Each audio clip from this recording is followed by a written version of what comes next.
इगतपुरी शहरातील धम्मगिरी काननवाडी इथं मारुती मंदिर प्राण प्रतिष्ठा सोहळा मोठ्या भक्तिभावात आनंदात साजरा करण्यात आला।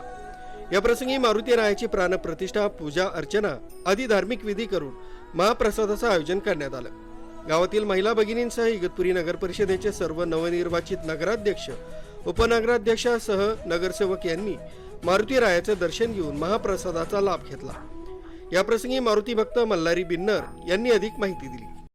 आज आमच्या इगतपुरीमध्ये धम्मगिरीवर जो कार्यक्रम संपन्न झाला, मारुती मंदिराचा प्राणप्रतिष्ठा सोहळा हा संपन्न झाला। त्यामध्ये सर्वच लोकांनी मदत केली, असं नाही काही आमच्याच लोकांनी सर्वजणीच मदत केली। सर्वांचं सहकार्य लाभलं आणि सर्वांचं सहकार्य लाभल्याबद्दल मी सर्वांचा ऋणी। राजू देवळेकर, न्यूज 7 मराठी, इगतपुरी।